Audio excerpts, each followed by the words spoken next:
Film School Slacker contains adult language and themes. Listener discretion is advised.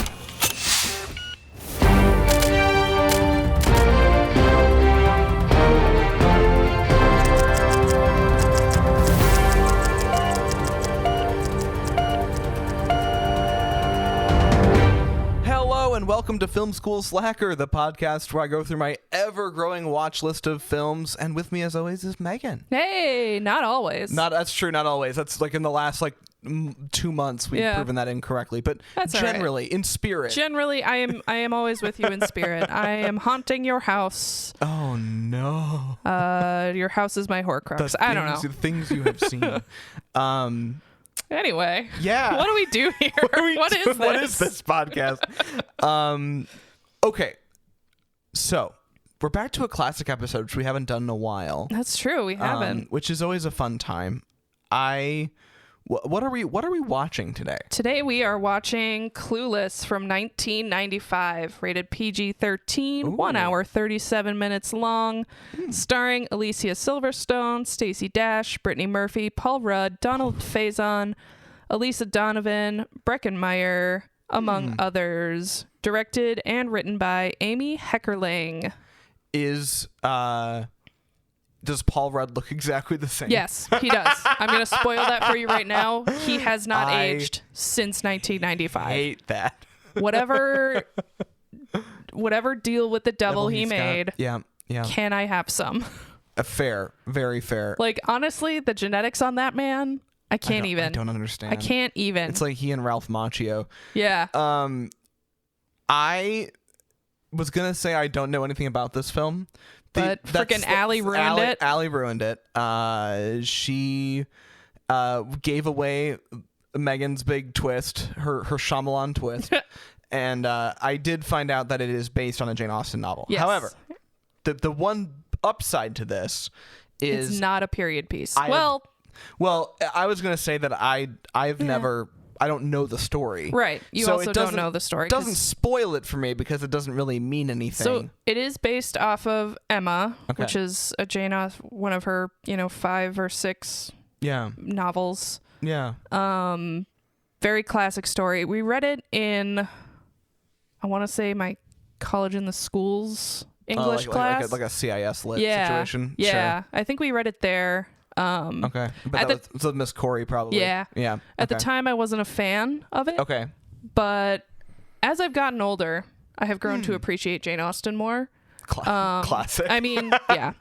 What's new? It is what it is. I mean, I'm a millennial woman. The 2005 Pride and Prejudice, I actually prefer the BBC miniseries. Unfortunately, I know what that is because, once again, Allie. Yeah. Is that the one with Colin Firth? Yes. Funny. Because he plays Darcy. Daddy. Sorry? Daddy. Sorry? Darcy. Darcy. Sorry. It's okay. It's okay. But yes. So this is based off of Emma, but I had seen this movie before reading Emma. I've seen this movie a lot. This is... Caveat, this is like one of my comfort movies that I legitimately will watch all of the time. Okay. I watch it maybe once a month. Oh, okay. Maybe more. I don't know. Okay. I would have to check the statistics on that.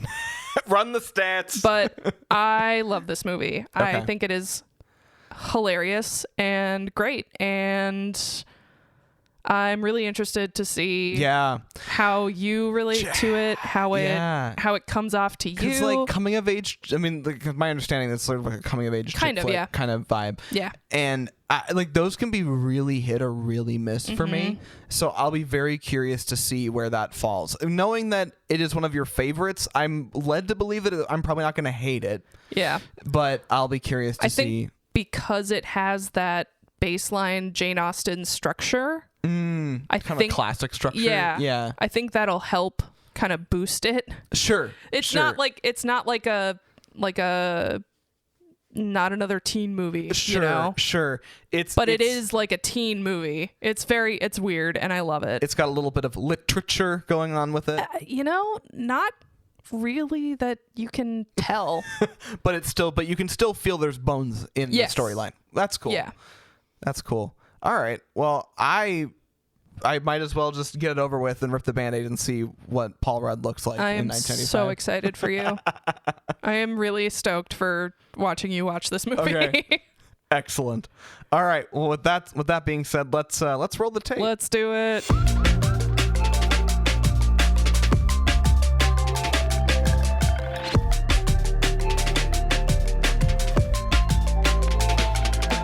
Was that 90s or what? I think it's the most 90s movie we've seen so far. Like the Jennifer Aniston hats. I don't know, like there's something about it that is 90s in a way that I was not fully prepared for. It's just I can't. I mean, there's the pagers and the cell phones that are massive with the extendable antennas. With the extendable antennas, which I was all for, to be fair. Like all the technology in the movie is very 90s. Like the clothes picking computer app. Like, okay, I don't know a single person who doesn't want that. And I also I need it. That is spoiling my notes, but I have a note that basically says there was no touchscreen computer like that in 95. That was not a thing that people just had. Well, yeah. It was so ridiculous. I love it. I mean, it's supposed to speak to her wealth and privilege and LA-ness and whatever, but right. Yeah. Yeah, no, yeah. Super 90s, and I love absolutely everything about it. Okay. I will probably never seek it out again. That's fair. I enjoyed the experience of watching it. Mm-hmm. I don't like, it was not, best way to describe it. It was not the kind of film that I needed to see again. Like, it's not the, it plays into that Jane Austen, like, it's the, well, welcome, I'm rich. I have no other development that I walk into. So Emma, the novel that this is based on, mm-hmm. is actually a really weird departure from the Jane Austen canon. Okay. Because Emma, her main character, Emma, is not really like Lizzie Bennet. Because, if you think of her other main female characters, they usually come from the aristocracy of some sort. No, actually. If they are aristocracy, yes, aristocracy, but like the lower echelons of the aristocracy, whereas Emma is /Cher is, the upper echelon, like the old money, so I'll still say though, like, if you look at the portrayals of Pride and Prejudice, because Lord knows I've been subjected to them against my will a few times, I don't perceive that difference. There's that element of like, and I think that speaks to a little bit of the gender divide between 100%. Jane Austen fans. I don't see. So I guess my problem is I don't see a real problem. Do you know what I mean? Right. Like, I think that's my problem. Is like if you don't see the societal echelons as I don't see as ironclad as they theoretically were. I don't see the like, yes, like, obviously, like, this is a problem to these people. Like, they're interpreting actual it's literally however much money you make is how much you are worth. Right. Because like Darcy and Lizzie are they're aristocracy, but she is of a much lower class. Like a much lower income than Darcy is. I guess my problem is like I struggle to relate to the plight. Fair enough. It's like it to me. It's like, yeah, like I understand that there's like some societal jockeying that has to happen here, and then there's romance, there's things underneath it, but like I kind of lose the plot right away because you walk in to someone who is ultimately like not struggling, or it doesn't endear me to connect to them. Yeah. Because they're like annoyed by their position in life, and I would walk into it as being like, oh, you seem like you're doing okay. You have a servant and you have property or whatever. Yeah. You know, I don't see this as like a problem that I feel connected to. Yeah. And I think that it was especially apparent, to your point, with the Emma being sort of a departure from Jane Austen in general, where she's much more high upper crust. Yeah. It was even less interesting for me to be involved. So the whole departure part of Emma is that Emma isn't, or Helen, Ty, should have been the main character because she had, in the book and the movie, you know, she has enough money to go to this school with all these wealthy kids. Right. She has, you know, there's some sort of status there. And she, you know, she reaches for Mr. Elton, who is, you know, he's I think he's the vicar.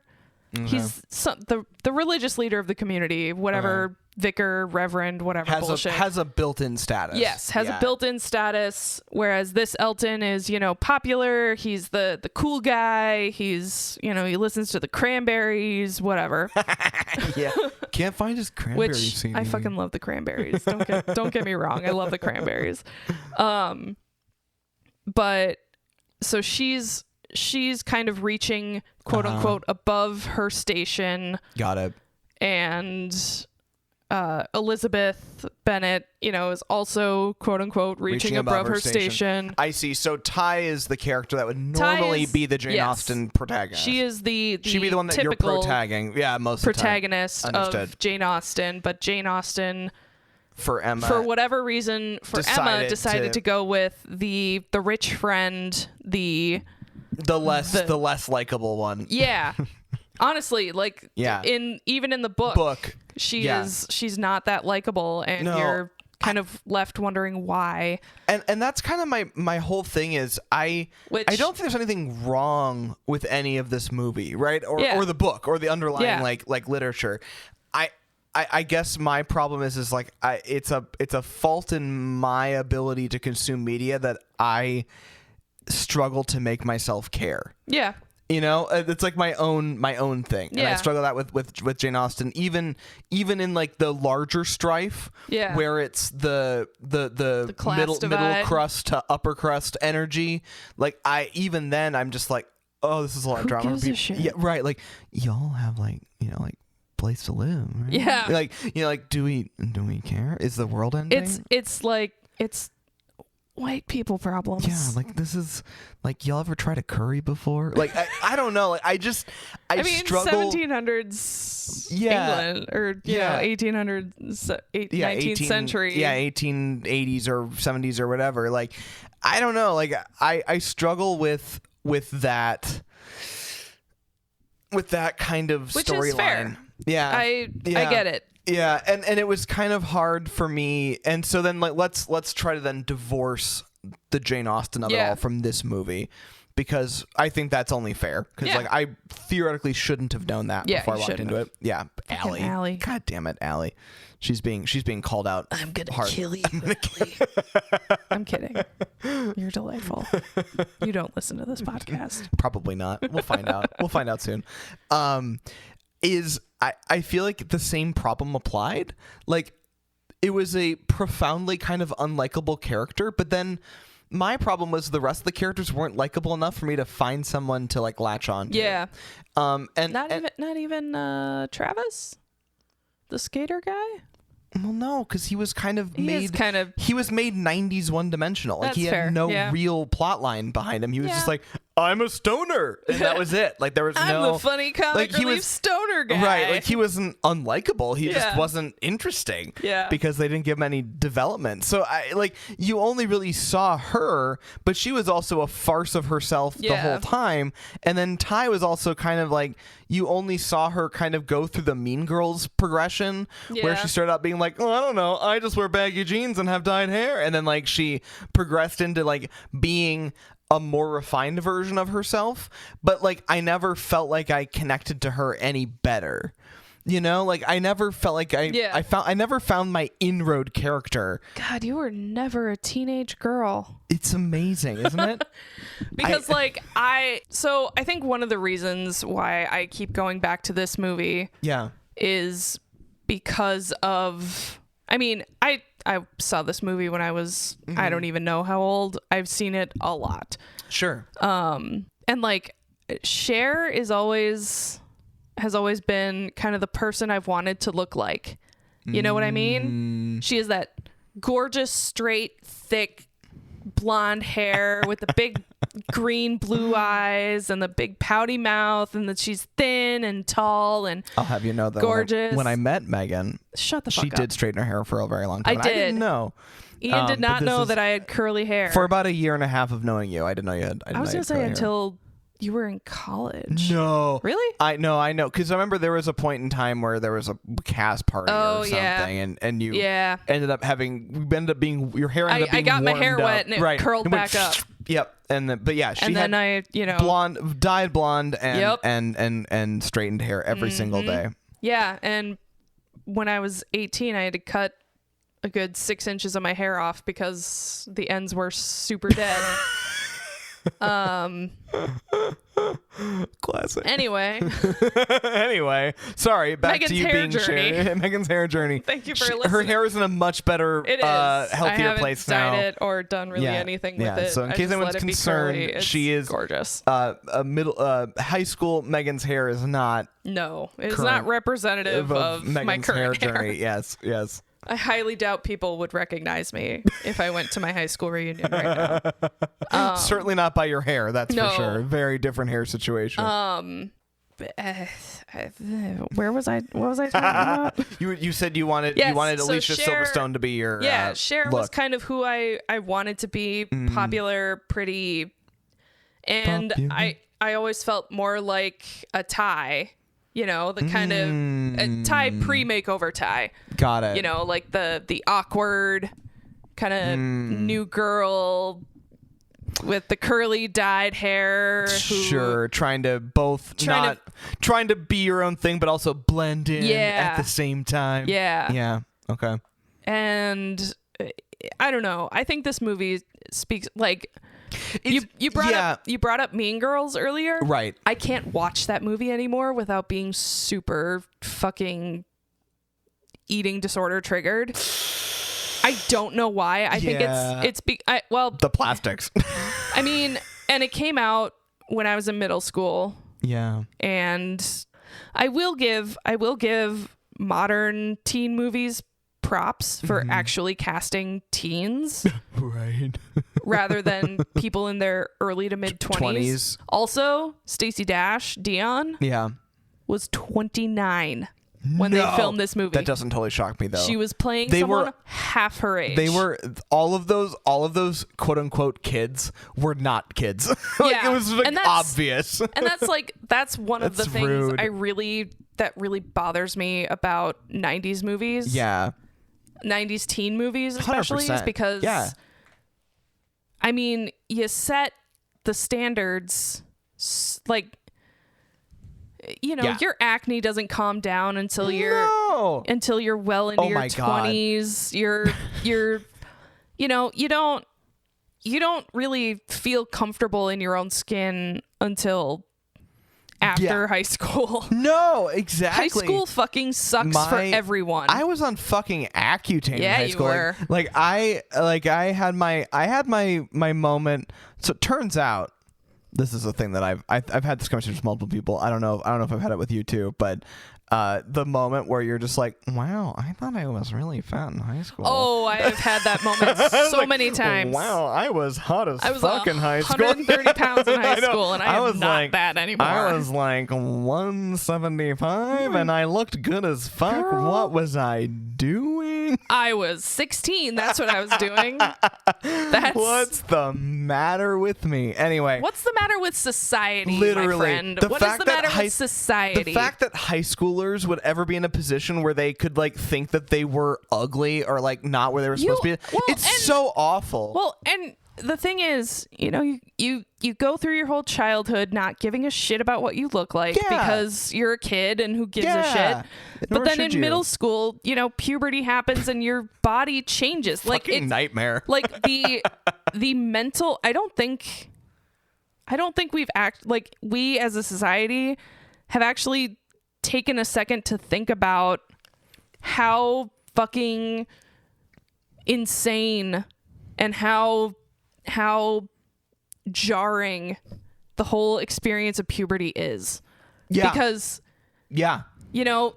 you grow breasts and labia and testicles drop and your voice deepens and you get facial hair and for me it didn't happen until I was 20. and that's fine. But having this one perception of yourself when you're a kid, and then having rudely interrupted by a different version, completely and then there's rudely interrupted. and then there's like an intermediary time where I'm like, I'm a monster, and there's no pretty much, and this is a story that I know I've told you, but I haven't told the podcast. Hello, 25 people who listen to this. We love you. Please don't leave. Please don't leave us. We love you. After our puberty hour. Welcome to our puberty hour. When I was in 8th grade, I played Warbucks in Annie Jr., right? And you also were in Annie Jr. at some point. Yeah, I was when I was in 8th grade, which was the year before you. It was Edgewood and Highview. We're in a competition between junior versions. So I was in the middle of puberty, or the very kind of right as things were getting real awful. Yeah. And it's just bad. It's a bad time. Sucks. It really does. Anyone going through puberty right now, if you're listening, stop listening. This is an explicit podcast. Please stop listening. I am so sorry. I'm so sorry. If you need to talk, don't talk. My number is Warbucks, right? Yeah. So Warbucks is an adult male role. He's an adult dude. Right. And so I was in the middle of my voice change. Oof. Yeah, the first one. And the fun fact, the second one happens when you're like 26, and that's a fun time too. There is second puberty, man. And second puberty is a bad time. They don't tell you about that shit. Second puberty's terrible. It's not great. My voice cracked as an adult working in marketing, talking to clients. It was terrible. But anyway, so then if you sing, your break changes when you're a man. Like your break is really aggressive. Yep. And so like that is a whole thing. And so the song NYC starts very low. Yes, it does. Yeah. It starts low. NYC, like very low. And so I remember like the junior version does not accommodate for this. It does not. Which is awful. Which is crazy to me. It's crazy why they wouldn't accommodate for this. This is the junior version. Right. Like, this is going to be kids that are not going to want to do the adult version. Children. Of Annie, which is already a very, G-rated show. Like, you're only doing this because it's young people playing it. Anyway, so I remember dealing with the bullshit of trying to figure out NYC. I had a couple of amazing educators with me, and musically talented educators who were like, okay, we have to help this poor fucking kid out who has his little voice like a flute and is not ready yet to have any break that can do NYC. Yeah. And so I remember we were gonna look at something. They're like, oh, the Annie Jr. production, MTI has their student they're students who haven't gone through their voice change yet. It was mostly it was like a VHS version. or a DVD castrati version, a DVD of it was actually blocking. So it was all supposed to be an example for the choreographer to understand movement for the Gotcha. show. And so we were like, oh, we're going to talk about NYC this one. So let's look and see what they do for that. And we can see this because in the past, we know that it's like young people that are doing the action. Yeah. So let's see what happens with this. And Warbucks, it was clearly like within a few years of me, the actor. Yeah. And he opens his mouth to sing and they dubbed in an adult male voice. Boo. And both we both look at each other and go, oh my God. And so we had to rewrite parts of NYC to get it so I didn't like bottom out my fucking vocal range. It was awful. Anyway, moral of the story, this is a long tangent to talk about the fact that puberty is fucking terrible. Yes. And it's too bad that kids in high school don't understand that they're fine and it's never gonna get better. Like just it'll enjoy get better, but like it gets you become a better person. Like don't get me wrong, like there are plenty of things to look forward to outside of high school. Oh God, yes. But don't try to don't beat yourself up. Don't beat yourself up over your body. Don't beat yourself up over any of that, because ultimately, you literally have the rest of your life to change. You are literally in chrysalis form. You truly are. You are literally goo. You are not a monarch. You are not.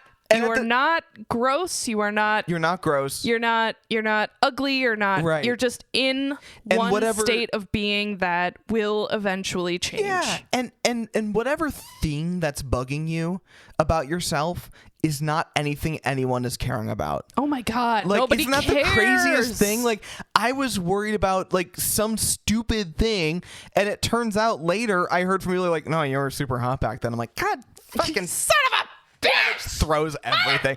I don't understand. Like anyway, it's a long drawn out story of body dysmorphia in high school.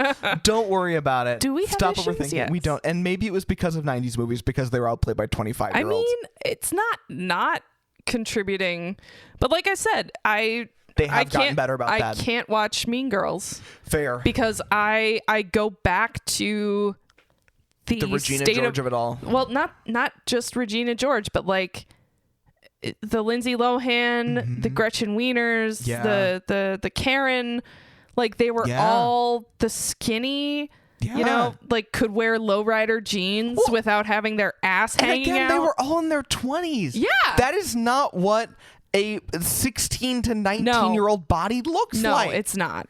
It's not. And they all had good tits and great hair, and that's not realistic, clear or skin. Even it's not realistic or even appropriate to portray it that way. I understand Hollywood's like, well, we want to show the fucking, we don't want to, you know, well, and that's fair. Like we want old men to be able to masturbate to this, right? Like, so we want them to be 25. It's like I sure, but also no, don't like. Who do you? I don't know. Yeah, like, I don't know. I have a lot of issues. Anyway, should we get to your notes? Jesus, let's do the notes. I can't talk about this anymore. Let's fucking do notes. So after this, we're just gonna drink and watch Eurovision. We're just gonna drink and watch Eurovision semifinals. Actually, I will point out right now that Eurovision 2025 had a surprising number of the curvy babes. Oh, like, well, I'm kind of excited about that. Like I think most of them are next question. Not bodacious babes. Not to like play into the stereotype from the last episode, but are any of them redheads? I don't think so. Damn it. Well, that's okay. Sorry. We can work with that. We can work with that. I actually can't remember. I think they were mostly blondes and brunettes. All right, sorry. We'll go to the sauna and watch all of the the sauna. Sauna.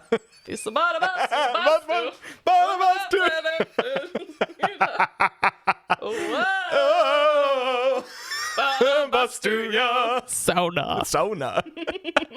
Anyway. Holy shit. I fucking love Kai. I can't believe any of you people are watching this. I love them. So good. Okay. So we get into my notes. Yes. Very beginning. Wow. Like looking at the intro titles. The intro, I love the intro to this movie. Offensively 90s. And then and then you said it before she did, and I was cackling internally. Which thing was that? Oh my God. You must think this is like Yes! a Noxema commercial or something. And Ian, but like 12 seconds before that, Ian's like, wow, this is like, what is this? A friggin' 90s ad for something? I died. I'm dead. Also, not to mention the fact that she does like the 90s. I bet you're wondering, like Yeah. does the voice. The voiceover. That was my very next note. I fucking love her voiceovers in this.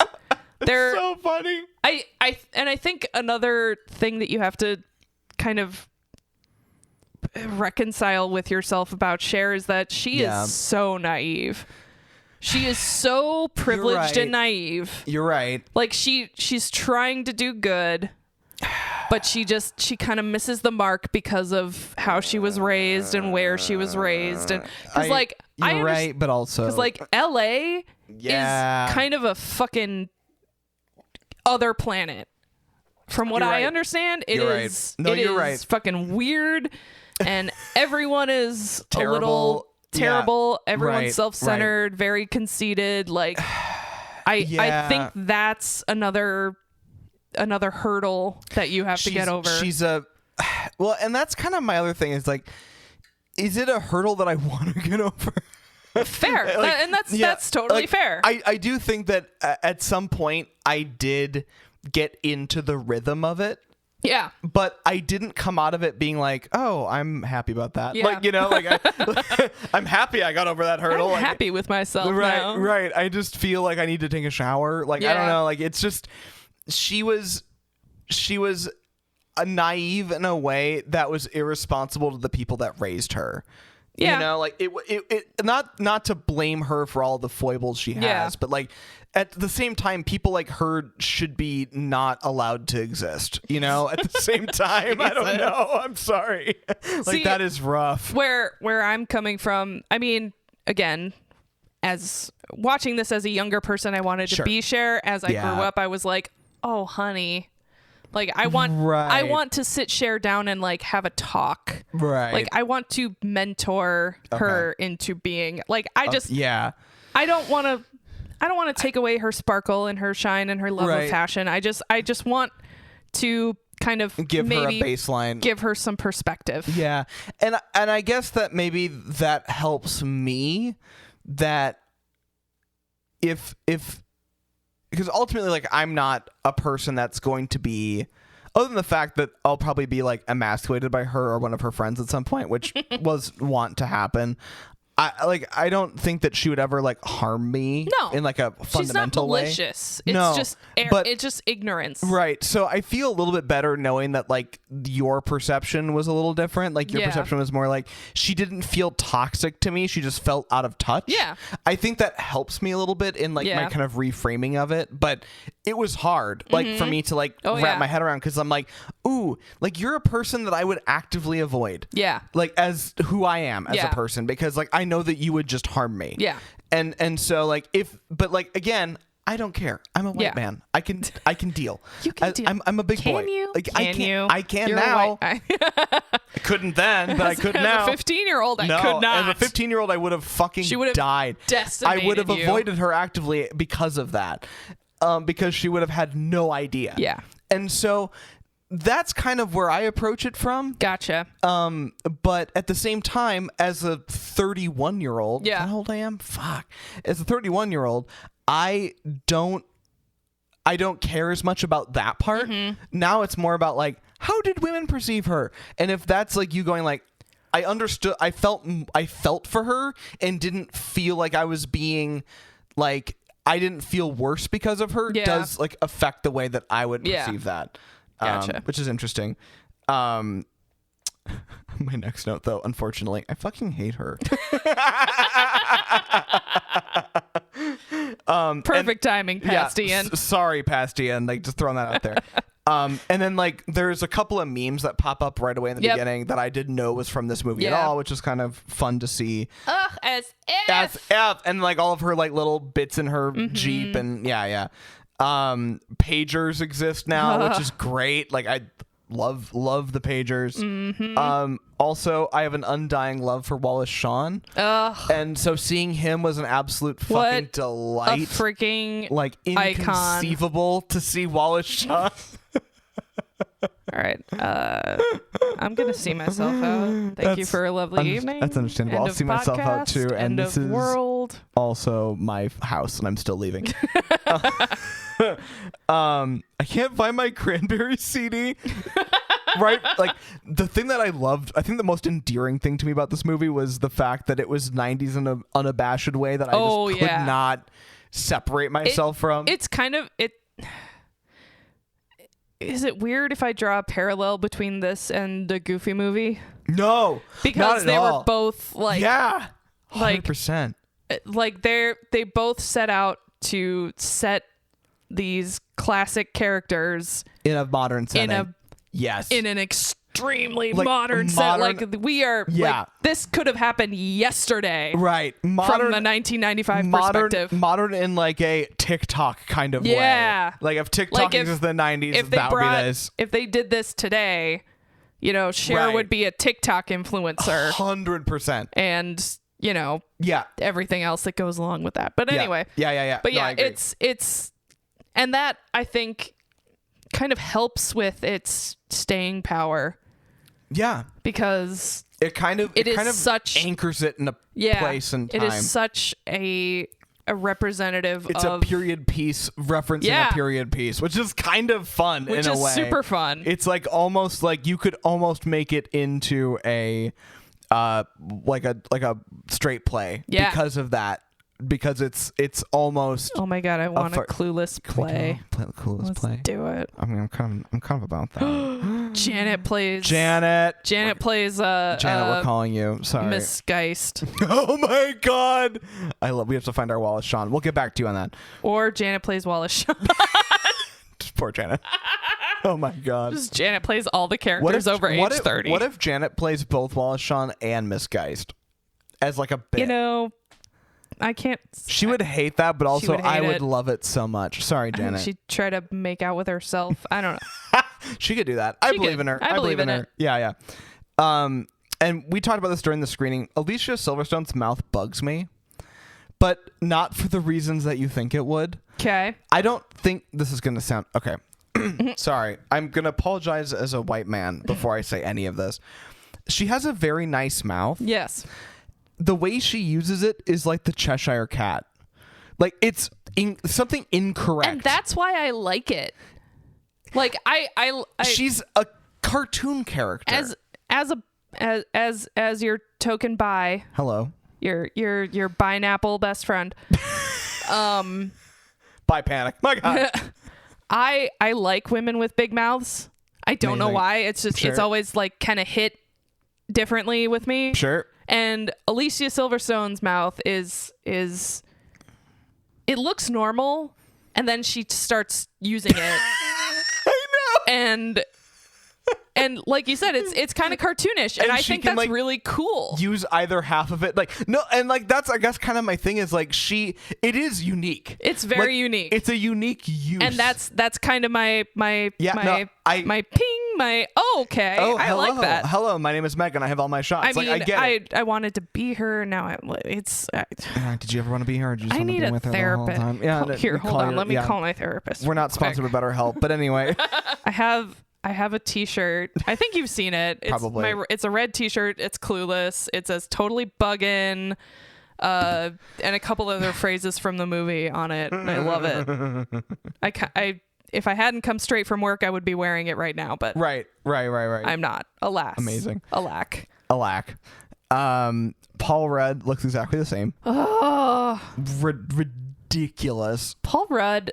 Ridiculous. I can't even with you and your... I know. I just rewatched Only Murders in the Building. Oh. He's on season 3. Oh, I did watch season 3. Yeah, you need to watch season 3 and season 4.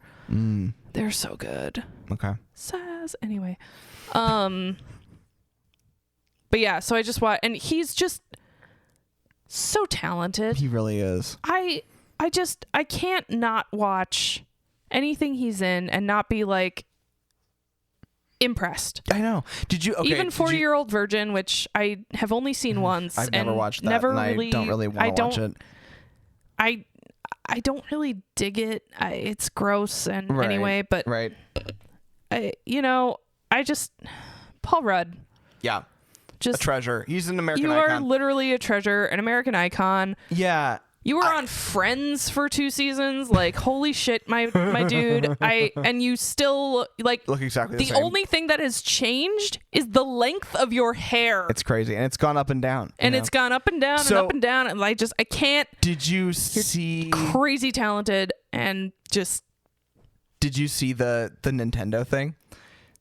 So in the 1990s, he did an ad for the Super Nintendo. Somebody's gonna correct me on this because it's the internet. I'm so sorry, but in the 1990s, I think it was for the Super Nintendo. He did an ad. Oh God. For the Super Nintendo, and it's ridiculous. Classic Super Nintendo energy. It's Paul Rudd doing the thing, whatever. And then when they released the Switch 2. They got Paul Rudd back again and did a Switch 2 ad with a full callback to the 90s version. And he looks the fucking same, and they call it out. And it's so funny. I love that for him. It's so good. Anyway, so yeah, there's a moment in Deadpool and Wolverine. Oh, that's on our list. I know. Where the main villain has their lair in the giant Ant-Man skeleton helmet thing. And sure. Deadpool cracks a joke. He's like, "Oh look, Paul Rudd finally aged." It's amazing. So interesting for the mid-90s. They all had cell phones. Yeah. I feel like that at the time must have been a big status symbol, right? Oh, like they all had their own lines. Yeah, it would have been a huge deal because they had extendable antennas and shit. Like I just was thinking about that. I'm like, oh, that would have actually been like. I don't think cell phone use was took super off common until the late 90s. Yeah, well, and that was the other thing is I know my dad had one in the late 90s for that's work. The Nokia brick. Right, and so he had the first cell phone that my parents both had were like Motorola's with a little extendable. But they didn't fold up. They were just like a small kind of candy bar situation. And then I didn't have a cell phone until like 07, 08. Yeah. Yeah. I didn't have one. I think I got mine. I had a BlackBerry Pearl. Nice. I loved that phone. It was I had a pay-as-you-go phone. Nice. First. And then I spilled cough syrup on it and it didn't work anymore. The Meg McManus story. And then there was she got Slizzerp all over it, and it was a whole thing. got Dimetap all over that bitch. What a gangsta life. I was like 12 or 13. I know. It's funny. Yeah. The outfits really start to get to me after like the first 20 minutes. I love the outfits. It was so much. In fact, I called out there was like one person who had a full like Gwen Stefani look, like dyed blonde hair, Sweet with Escape energy with it was so good, so good. And again, that's another like thing that cements you in the 90s. 100%. It's because just it's so good. It's so good. Let's see.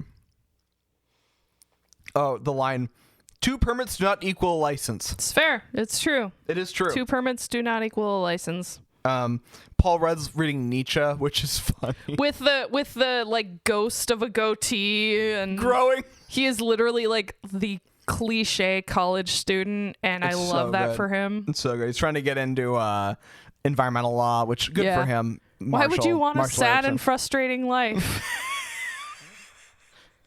Not my words. Oh, it's both correct and sad. Yeah. Aww. Yeah. Oops, our word. Yeah. There's a few of those in the 90s. There's a couple of those. As it were. Also, I'm so sorry. Miss Geist, the actress's name is Twink Kaplan. Yeah. And I wasn't able to get over that for approximately 25 minutes. Yeah, it took a minute for you to get over that. Mm-hmm. Good for you, Twink. Good for you, Twink. I feel bad saying that for some reason. It feels like a hate crime. Good for you, Twink. Good for you, Twink. You go after Wallace Shawn, you You get that old man. You get that old man. Believe in you. There's a twink joke in there. I know. Whoever wants to go with it. Yeah. If either of us say it, I don't want to get it's a canceled. crime. Yeah, I'm not here. Not yet. We're too before early. my time. We're too early in the podcast to be canceled. Let's see. I was talking about, I'm like, oh God, I feel like I'm being called out as Wallace Shawn right now. I've transitioned directly into the Wallace Shawn character. And your line was, oh, you won't be bald that fast. Which I'm being a good friend. I know. I'm taking it as a compliment, frankly. It was just a funny, like, specific thing to call out. Let's see what else. Sorry.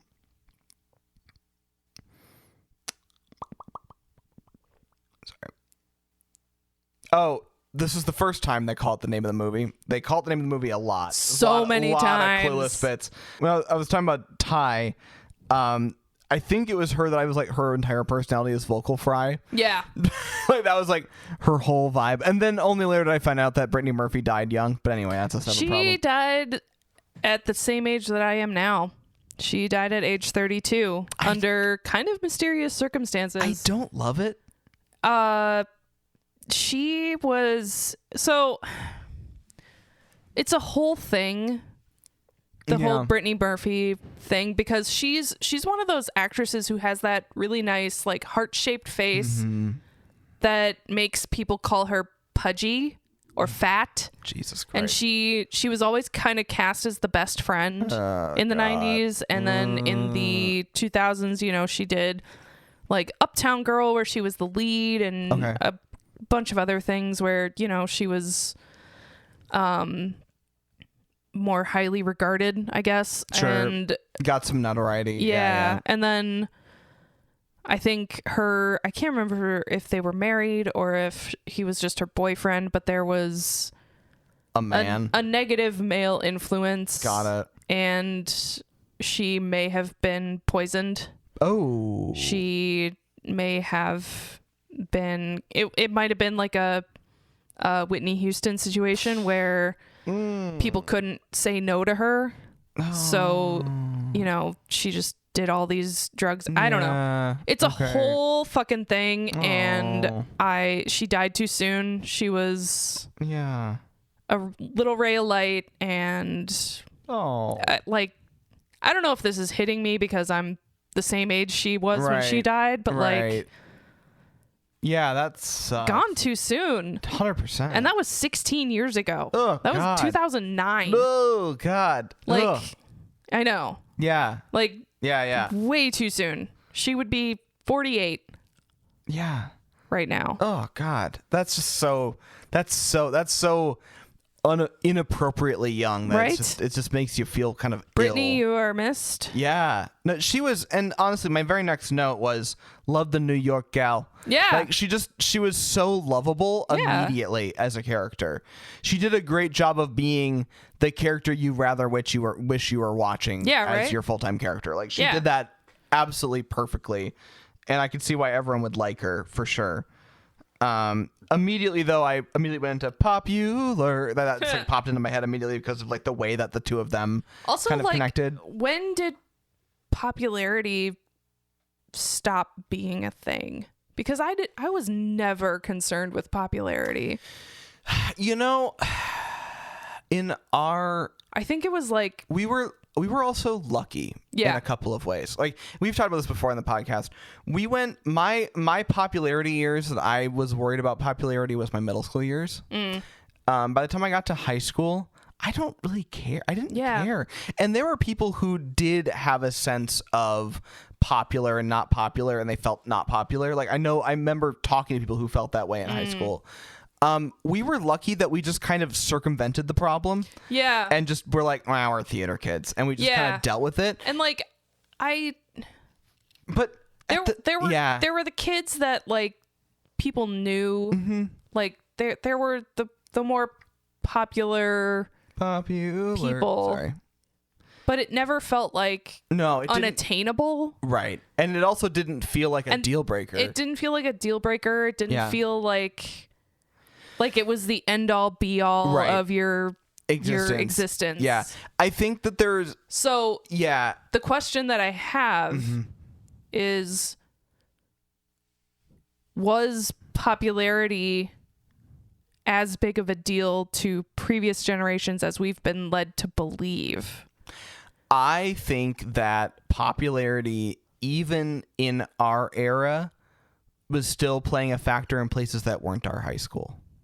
That's fair. Honestly, I'm going to make it into a poll, and I'm going to put it into our social media. Cool. Because I would love to find out what people think.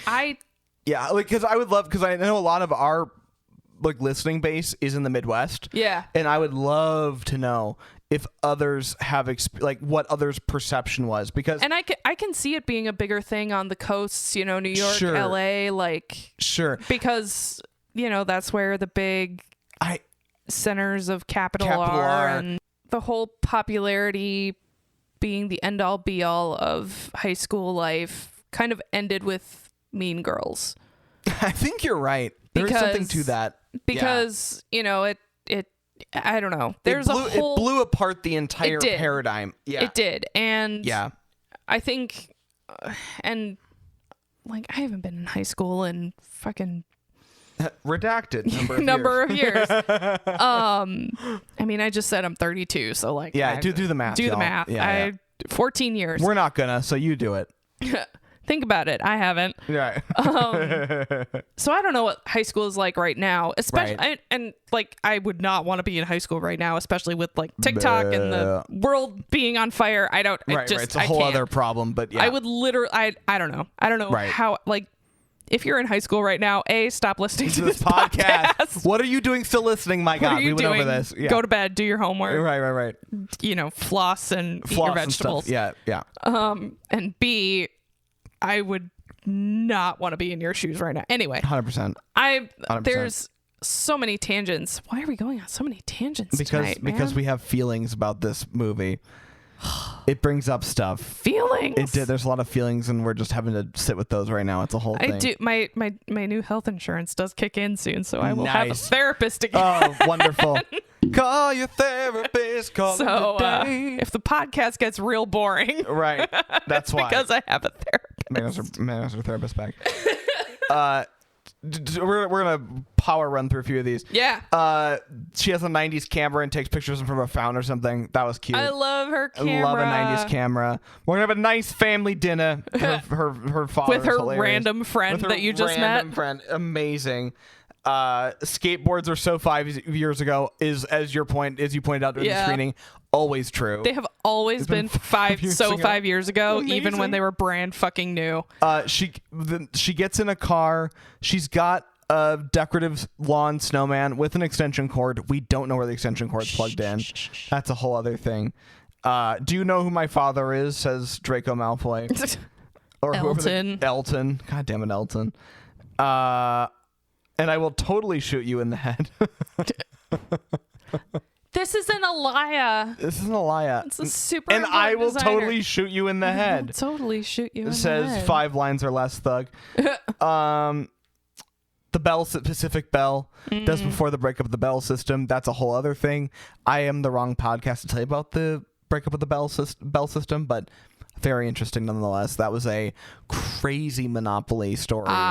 And the Bell system got broken up into a bunch of different groups, and it was a whole thing, and it's fascinating. Interesting. In fact, the Bell Laboratories was a whole thing on the East Coast. Bell Labs. And they from had, Marvelous Mrs. Maisel. Yes. They had an East Coast facility for research that I can't remember the name of, but it is now famously the Severance. Set for Severance. The exterior shots for Lumen. For Lumen. Which is crazy that a real company had that space, which is... And they're... So, I mean, again, tangent. Hi.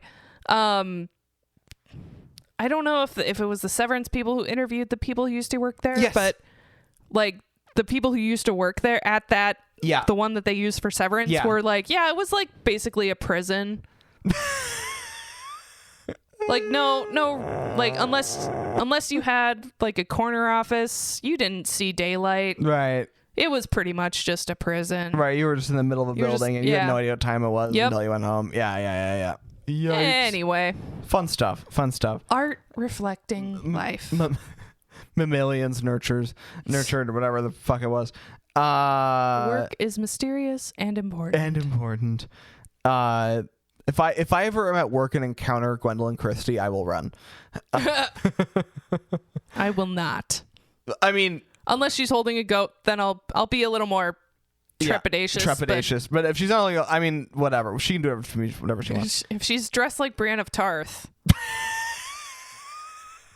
on this episode we're gonna have a throwdown. On this episode of Ian and Meghan want to be stepped on by tall women, by tall blondes, tall blonde women. For some reason. Seems to be an ongoing problem that we haven't fully addressed yet. Like I said, I will get my therapist back pretty soon. Here. I don't know what my excuse is. Listening to Counting Crows makes me want to watch Shrek. That was a thing. They were talking about a great bit of. Look at my hand. The sewing. No, that's not what's happening. Conducting. I don't. You'll find out. Get to it. They were it was a good piece of prop work. They were talking about men. Yeah. And it was like, but I just hope his thing isn't crooked, isn't too crooked or whatever. I really hate that. And she was holding a chunk of like pretzel that was super crooked, like a 90-degree angle. Yeah. It was so funny, and it was like that's a good bit of prop work. Mm-hmm. However, I feel like if we were talking about all people this age, they were almost certainly all virgins. But anyway, yeah, that's the other thing that I'm like, you are both 16. How do you have enough experience to even know what a curved like not saying that none of you are like not all of you haven't seen anything, but teenagers don't fuck because they do. But also I don't like do you know your preference of penis? Yeah. Like, I'm sorry. Like that just seems okay. Here we go. I'm ready for it. Come on, lay it on me. I don't think anyone below the age of 21 is actually having like good sex. Well, you know what I mean? Yeah. I don't think you are. And I can't, it's a blanket statement, but I don't, whatever. I agree. Like, I think that more importantly, I think the best part about that bit is they're all bullshitting you. Oh, like, yeah. That's, I think the whole point is like every single one of these characters is like, has no fucking idea. I think the one that I actually believe the most is Dion in that scene. Because she's like, she has a real boy. She has a boy that she's with her. Well, that, and she says, technically, yes, I am a virgin, but my man is satisfied. Like there are other ways to experience pleasure, to give pleasure to your partner. And technically she's a virgin, so there's been no P and V, I assume. Right. So fair. I think Dion is actually the one who has the most experience 100%, there. 100%. I think, Ty maybe has seen a curved P. I think she's bullshitting. Or maybe she's bullshitting. She's the new girl in school, 100%. and she's now friends with the popular kids. She's like making her, it's a whole thing. Pushing hard on it. Yeah. So no, I don't know. It is interesting, but I think it is funny to see that portrayal even before Mean Girls, where it's that whole like everyone is punching up to show like their experience and understanding of something, which is interesting. Well, I also like how this movie, how Cher isn't vilified for being a virgin. Right. She's not. She's not like celebrated for being a virgin, but she's also not vilified. I do enjoy the way that, and I think that's a good point to bring up for this movie and this era. Yeah. Is nobody's like sexual like understanding is being judged specifically. Like no one's social standing has Depends anything on to do with their their sexual experience or preferences Yeah. or anything. It's just, it is what it is. Yeah. Which is cool. Like I think that's actually a great Because thing. I mean, and we'll get to it, I assume, but like Christian comes in and he's Yeah. kind of the, you know, cock of the walk, hot Phrasing. new shit, Yeah. you know, ring-a-ding kid. Right. Yeah. And Cher finds out he's gay and is like, okay, so we're not going to have a sexual aspect to our relationship, right. but we can still be friends. And he loves when things are beautiful and make a Right. statement. And, Yeah. you know, she appreciates him Yeah. as, you know, as a friend. And Right. it's not like a whole There's devastating blow to her It's psyche. It's not a plot point. No. I mean, it is, but it's not like But a it's core not like plot the point. plot point. Right. Yeah. Right. No, absolutely. Time for your orals. What? What? Amazing. Your Please. Paul Rudd's. I can't remember what the scene was for this note, which is a problem I have, where they're like I in a will scene remember. together and like she's doing something ridiculous and she's like, Paul Rudd gets a nosebleed. This is threatening to be ska, only to find out it was ska. It which was great. literally the Mighty Mighty Boss Tones, Yeah, who are yeah, literally the ska. definition of ska. Yeah, no, I Like- didn't I didn't write that down. I wrote that down before they started playing, and then Yeah. I was like, oh no, this is ska, which was great. What's what's their famous song? Fucking The Impression That I Get. That's the song. That's the name of the fucking okay. song. I always take Polaroids, which is a great line.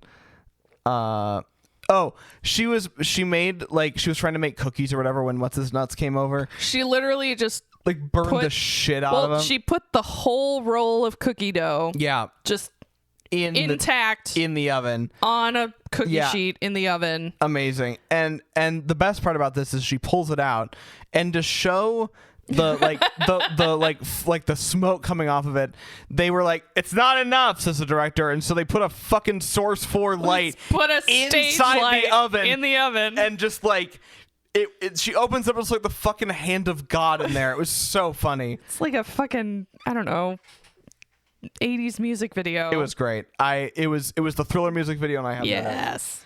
No notes. The highway driving scene was the only time that the sound designer got to do anything. And he put all of his effort He into worked that. so hard It on that was one so scene. good. Good So for good. you, I love sound that. designer. I love that, buddy. We're going to Melrose.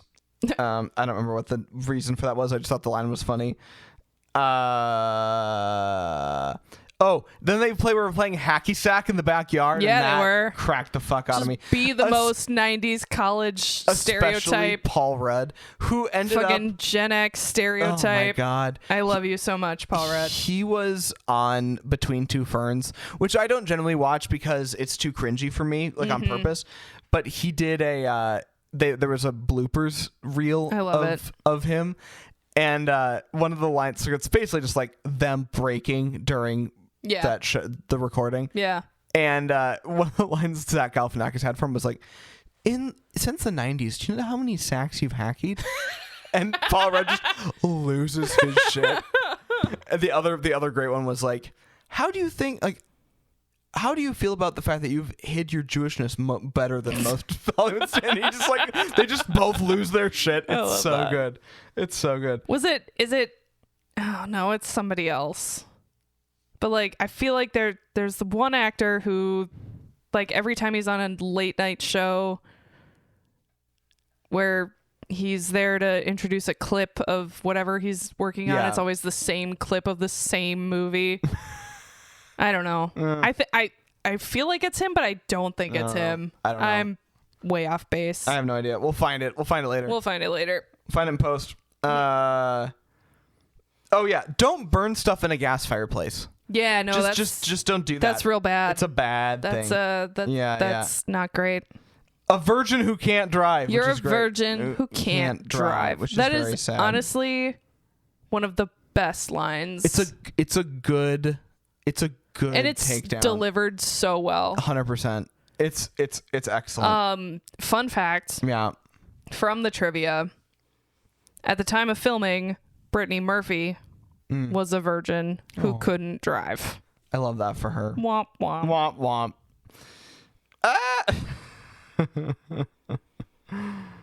womp. Make over her soul.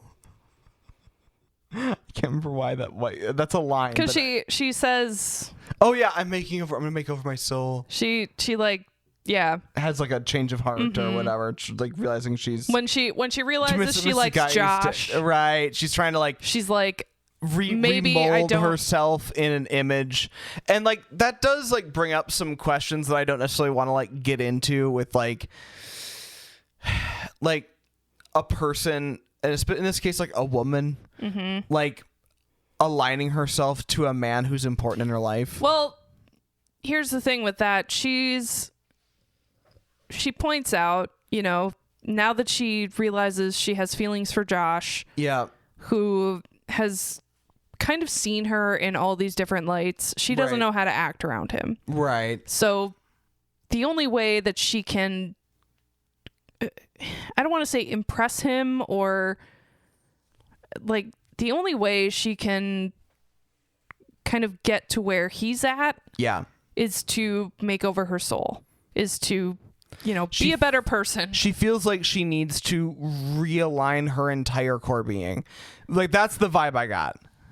Like I don't think it's her entire core being. I think it's make more over her soul is a line that to me feels like it's a I need to this is right. okay. Are you ready for my like really gross man take on this? Okay. You ready? Okay. Bring it. Okay. Previously, her alignment was to her father. Who was like Mr. like, I'm a litigation lawyer, I have no morals, you know, like that was his whole bit. I'm a litigator. Right? It's like, hey, you don't like your grades, you work the people till they get you the grades you want. Yeah. And like that was her whole mentality. She did it her own way.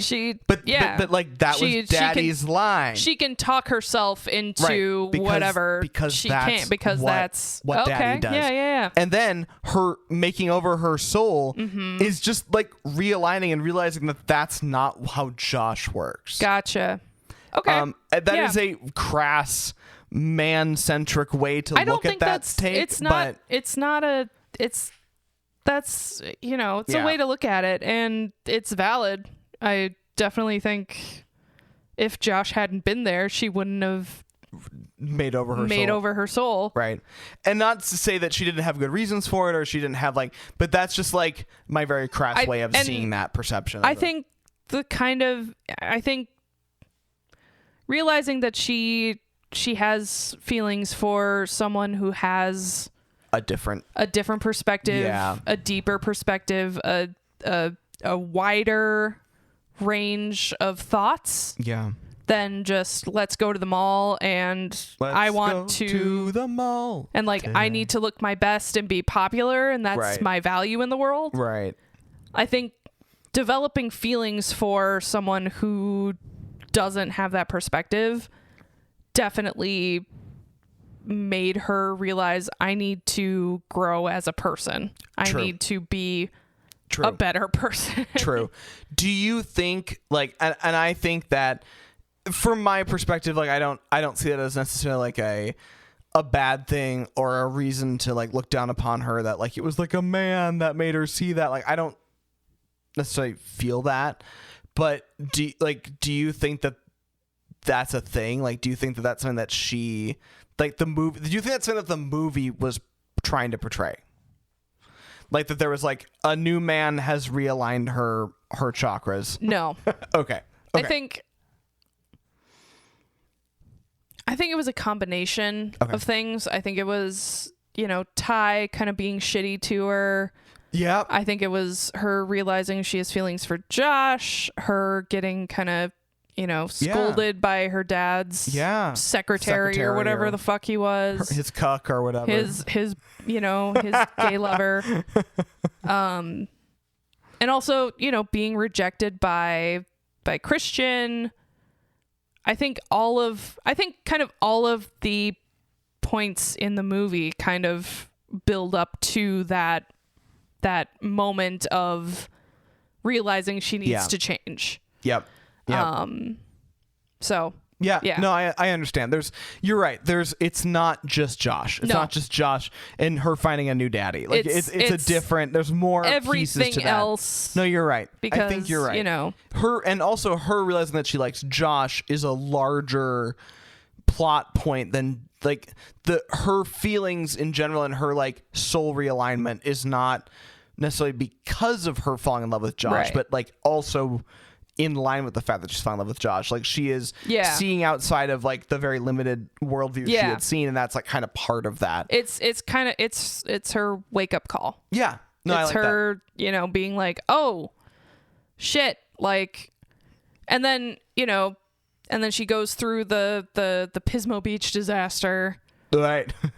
You know, she's the captain of the donation fundraising right, with her big team. captain cutout. Yeah, right. And you know, you see her kind of not montage, but like the cuts of her dragging all the different stuff out, and her dad's like, they don't need your skis. She's like, Dad, they lost everything. You don't think that includes sporting equipment? Come on. Right. Like, get your head out of your ass, Dad. Right. Like that, I think that moment is the kind of like, because she's taking in the bigger picture. Right. She's seeing it in a way that like this could affect her. Yeah. She's understanding that, and she's how would she feel if she lost all of this stuff? Empathy. Empathy is taking place. She develops empathy. Cher's heart grew 3 sizes that day. Pretty much. Yeah, no, 100%. No, thank you for like, because I'm like, cynical male heart could reduce that scene, and I didn't think that that's what I wanted to do, but I wanted I know, we need that counterbalance. Anyway, so stop saying daddy is my next line, because it's driving me absolutely off the wall. I think, and you know, If he was her only parent, I understand. I understand wanting to hold on to that my young relation, you know, that parental relationship, the parental relationship from like where a you young still call him age, daddy, but right. like at a certain age, he's got to be dad. Yep.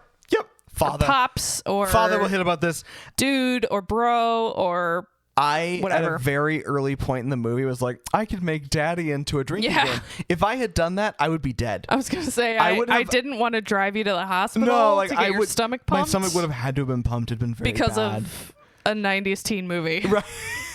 Why is he here? I'm imagining like an episode of The Pit or something. It's like, what? Have you seen The Pit? I've watched people watch it. Okay. There's like it doesn't matter. If you watch Dr. Mike on YouTube, you know what I'm talking about. There's a couple of yeah. Where like, he goes through and he's like, oh yeah, so this is where we would prescribe blah blah blah, and then 2 seconds later they're like, we prescribe blah blah blah, and he's like, ah! And then they also censor it, which is great because I don't. They blur it for the YouTube. first 2 episodes. Yeah, I was physically nauseous. Right. Because of some of the shit they showed. Because I remember. I got over it. I got better, but it was still like, the Piz one of those where I'm like, this is a movie, this is a show that I wish I could watch properly. Yeah. Because it looks so well done. It is so well done. Like the acting and writing is both good. Just like fucking Noah Wiley. Noah Wiley is like, I'm like, you are an incredible actor. Daddy. Sorry. God damn it. I told it's a thing now. I told you. Oh. For whatever reason, daddy is just one of the things I can't do. Yeah. It's not. I can't. Very fair. Can't. Nope. Yeah. Anyway. So, okay. Anyway. Boogie boarding. Daddy. What? Sorry. No. Do you remember National Treasure? Very, very vaguely. Oh my god! I have not knowing who your husband is. I know. He watches that alone. I know. Well, except for the time we were all very drunk on New Year's. That's a separate time, and we watched it on that night. Don't remember. I know. No one does. It's fine. I was probably too drunk. We were all kind of drunk that night. We watched like 3 movies that night. We watched Rocky Horror, National Treasure, and the beginning of Twilight. All of those happened in that night. I do not remember watching National Treasure. It was crazy. At all. I know. It was crazy. I remember watching Rocky Horror. Yeah. I remember watching the beginning of Twilight. I do not recall National Treasure at all. Yeah. Wow. Anyway, so National Treasure. How drunk was I? We were all a little toasty. I mean, I know, but like, no, I don't know. fuck? I don't know. I don't know, man. I don't remember the total on that. I woke up being mostly okay, so it could have been too bad. I was pretty okay. Yeah, I don't know. I don't know. Who the fuck knows? It was all I know. It was a great night. It was super we fun. had a ton of fun. Mitch and Katie, Mitch come and Katie back. were here. Like a lot of members that have been on this podcast were here. It was a good time. I want both of them on an episode of the podcast. All of us together, like a foursome. Yeah, it'd be great. You heard it here first. Meghan wants a foursome. So in Unless National you've been Treasure, on my Tumblr page. Sorry. Oh God. Oh my God. So Megan, anyway, get it together. It's okay. You're fine. You're doing great. So in National Treasure, the love interest, Diane Kruger. Yes. She reminds me of Alicia Silverstone. Okay, I can see that. In the way that like she kind of talks. There's like a vibe, and I can't explain it. Like, but they have a similar energy. But Alicia Silverstone is like very like still like it looks like she's always doing ADR because her mouth and her voice don't line up quite properly. match. Yeah. That's my note. My final one, Alicia Silverstone. She's beautiful. Yeah. But like there's something weird there. I remember I mostly think of Diane Kruger from Inglourious Bastards, where she plays a German and she is German. She is German. Yeah. So my vision of her is very clipped, very short, very German, very efficient, very. She kind of is in National Treasure because she plays a German in National Treasure. She's Saxony German. Classic. She has an accent, and the line is actually, "Oh, are you Pennsylvania Dutch? Oh, Saxony German. Oh, you're not American? Oh, I am American. I just wasn't born here." It's a good line. Anyway, I love that movie. It doesn't matter. I'm still a Declaration of Independence. It's fine. I literally have not seen that movie in years, even though apparently we watched it on New Year's. You watched it on January 1st, 2025. I do not remember it at all. God damn it. We're going to watch it again. It's fine. Tie you down. It's be great. We're having a good time. Tie me down while I'm sober. Yeah. No, we're not. Sober-ish. Yeah, you're going to be like able to remember it. It's fine. I swear to God, I don't remember We watched it at all. Oh my God. I have to. I'm going to text Aaron, actually. Like, what the fuck? Okay. So, my last note is I'm going to tell my kids this is Ant-Man and the Wasp. Okay. We need to rate this fucking thing. Yeah, we do. This is crazy. This is a long ass episode of random ass tangents. It really has been, but I'm so happy about it. Okay, so Clueless. We know the rules. We know how this works. Okay. First up, production and design. It's very 90s. It is so 90s. It's well accomplished 90s. I would say 4. I was going to say a 4. Yeah. Because I don't know what else to say about it. It like almost everything about it cements it in the mid 90s Los Angeles. I agree. Because that's where it took place. That's where it took place. And it did a good job. And if the movie industry knows anything, it knows how to portray the 90s in Los Angeles. Story rating. Okay. I know my answer. I know. My answer, I mean, I'm 4.5. 4.5. Mostly because I have the knowledge of having read and watched a lot of the and source material, the Jane Austen Emma novel. I think because it has that structure, kind of gives it a boost, and you know, whatever else comes of that is, I don't know. But I am willing to hear your. I think because this is ultimately like a give and take on this podcast. Yeah. I would like to argue for a 4. Okay. Because I don't know that it aged in a way that I feel super compelled by at this point in time. Okay. At the same time, I know that it's also very like it's cool that they took a chick flick and they took a Jane Austen novel and bloop. They literally took a Jane Austen novel and turn it into a teen movie. A teen movie, which I think is actually brilliant, and I'm shocked that it doesn't happen more. The reason that happened is because Amy Heckerling, the writer-director, read Emma in high school, and whatever studio approached her and said, hey, write a teen movie. And so she wrote the movie of the book that she read as a teen. Okay. Yeah. And that's kind of my thing is I think that I would say what'd you say it was for a story? 4.5? Yeah. I think I'd be willing to go with a 4. 4. Yeah. I just think that oh no. Is this Aaron? Aaron says, I asked, random question, did we watch National Treasure on New Year's at Ian's? Aaron says, no idea, ... I don't think so, ... And then he sent me a screenshot of his Google Calendar for January 1st. we did go to the Shrek drag brunch. That next day? Yeah, on the 1st. Cool. It was awesome. Yeah, the 31st of no, I will find it. I know for a fact because Mitch and Katie confirmed it. Oh, okay. That we did watch it. Okay. I do remember starting it. I don't remember finishing it. Fair enough. I really don't remember Twilight. But I've been told that we watched Twilight. Yeah, no, we watched the first chunk of Twilight. Yeah. I can't remember where we left. It was before the baseball scene, though. It was before the baseball. Otherwise, we would have remembered that part. We would have flipped the fuck out. One of the best parts of cinema in the 2010s. Fucking Supermassive Black Hole. Anyway. I love you so much. You're my best friend. Anyway.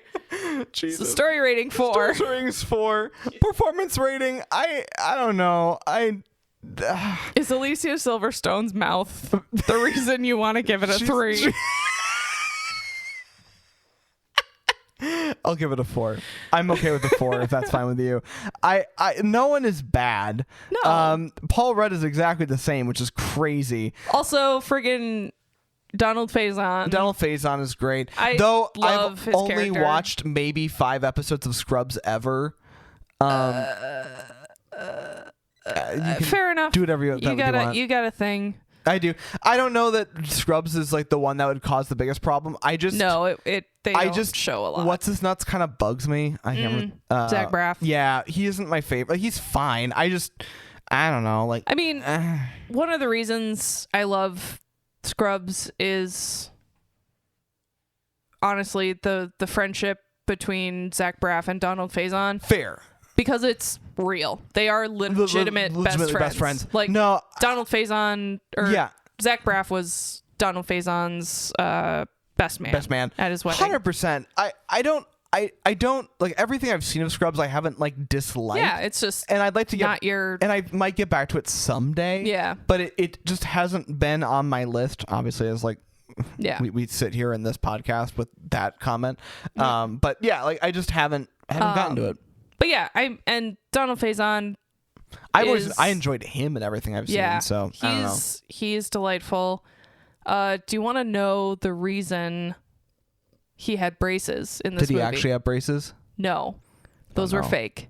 Okay. Because he had really small teeth.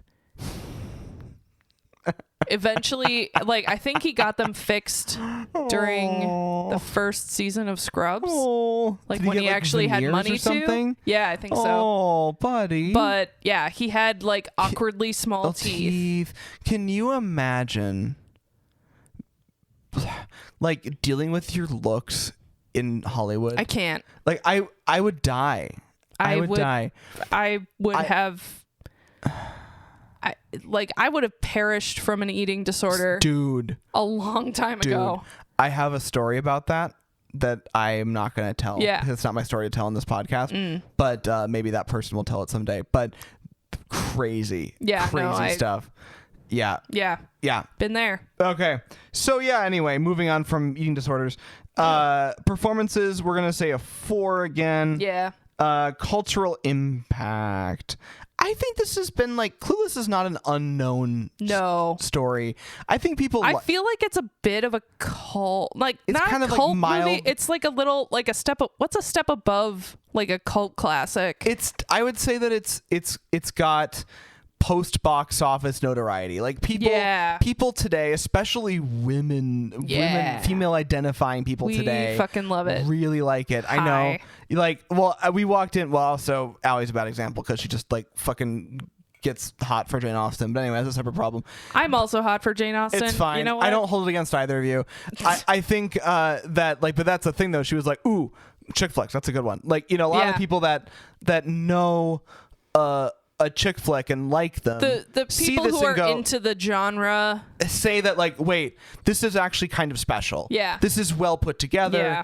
It's more than just meets the eye. And I think that that's fair. I think that's actually a I would say, again, I would say a 4 for me. Okay. I am willing to listen to arguments as to why it should be higher than that. I don't know if it's higher than that. Okay. I think it's a 4. I'd say it's easily a 4. Yeah. From an empirical standpoint. Yeah. Okay. With all of that, I mean, the cultural impact, like the yellow plaid outfit has been parodied so many times. Iggy Azalea parodied this movie in the Fancy video. Amazing. Yeah, I think I love an updated fairy tale. Not that Jane Austen is fairy tales. No, but you're right. I love an updated classic. Someone taking the DNA, the bones of a classic story and redressing it in a more modern way. I would love such a way that if you don't know the source material, it's not obvious. Right, but still preserving that. Yeah. And I think that that's absolutely something that I found very charming about it. And the second thing I found interesting about it is it made me want to see more like modern chick flicks or just movies in general kind of do that. I feel like that hasn't happened in a while. Or am I mean, like, I know there's like Bridgerton and stuff, but like I want to see like a Bridgerton real is a period its own piece thing. Yeah. That's written for itself from a modern lens, like by a modern author. Right. I would love to see. I don't think we've really seen like a good classic. I want to see like that's been updated. I want to see a Jane Austen. I want to see Pride and Prejudice. I lied. Okay. The Lizzie Bennet Diaries. It's a Pride and Prejudice modern retelling in vlog form. Oh, I feel like someone told me about this. It was on YouTube. I don't know if it's still on YouTube or if you have to find it somewhere else on now. Patreon or something. Yeah, right. But that was incredible. Okay. The Lizzie Bennet Diaries was really good.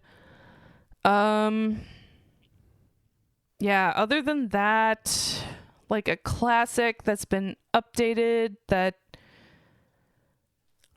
actually hits. I know they've done like updated versions of like Wuthering Heights and I don't know if they've done a modern retelling of Jane Eyre, but like the modern retelling of Wuthering Heights was like kind of cringe, mostly because Wuthering Heights involves some degree of incest and like hashtag some degree of incest. If your dad won't confirm that you're siblings, it's not incest, like no, that kind of thing. No, thank you. It's not great. Oh God. Okay. But and please, if you know of something that I'm missing, I please would tell love me. to see, especially in within the last 10 years. Yeah. I would love to see like within the last decade another example of like a very classic storyline. And if you with guys its DNA being lifted. And if you guys bring up the fucking Disney remake of Beauty and the Beast with Emma Watson, I will come to your house and skin your pets alive. I've never seen it. You've heard the soapbox. Oh, no, Let's not go there. We're not going there. We're not going there this episode. If anyone wants to hear Meghan's soapbox, you have to donate money to our Patreon. You have to donate. You have to literally give us money. Yeah. Send me a check. Yep. In the mail. Yep. Okay, are you ready for this? My Venmo is. All right, you ready for it's our rating? 4.2. It's a 4.0. Oh. Yeah. Straight fours, right? Straight fours. Nice. Hashtag straight fours. My rating on Bumble. Sorry. Out of 10. Out of 10. I'm kidding. No, that was what I was thinking in my head. You're great. No, stop it. You are. So between... Ladies, he's single. Okay, Janet Paoni, get out of here. So that puts us between Saving Grace at 4.3 Okay. and 16 Candles at 3.9. Okay. All right. Which I feel like is respectable. Yeah. Like in that, especially in that kind of environment, I think that's not a bad spot to be. I think that it in the world of 90s teen rom-coms, I think that it offers something a little bit different. I kind of want to make you watch She's All That now because I think you will fucking hate it. Well, just be ready for me to hate it then. If that's... I don't love it. There are some issues. Actually, I think Kieran Culkin plays the younger brother in that. It's kind of his deal. Please hold. Holding, please. I need to know that now. Please hold on, I'm Megan pretty Googles. sure he is the younger brother in. He's either always the younger brother or the gay best friend. One of the two. It's his deal. I love him. Is he Macaulay Culkin's older brother though? Younger brother. He is his younger brother. Yeah. Okay. Come on. He's actually, fun fact, the only Macaulay Culkin I've ever seen on screen. He is. He plays the younger brother in She's All That from 1999. Amazing. I love it. Yeah, he's the only Macaulay Culkin I've ever seen on screen. I think we should fix that this probably. Christmas season. Yeah, I think we've got our Christmas lineup set up for this year already, and it's fucking June. Well, that's at least one of them. Well, yeah, it's got to be. And I'm gonna burn a DVD copy of Scrooged in my backyard. That's your Christmas ritual. That's my Christmas ritual now. I'm so sorry, Burning Bill Murray. Scrooge. I hate that movie. I hate it. Oh God. Okay. All anyway. Right. Well, with that being said, and all those tangents out of the way, God. Thank you. All over the place tonight. Thank you for hanging on. Yeah. Please, thank you for hanging out with us. We really appreciate that you join us, and thank you so much for listening to this episode of Film School Slacker. I'm Ian. I'm Megan. And we will see you next time. Thank you for listening. Goodbye. Thank you for listening to Film School Slacker. Our graphic design is by Mitch Ransdell. Music by Ariel Shalom and Ziv Moran. Voiceover audio provided by Mike D and Janet Paoni. Learn more at filmschoolslacker.com.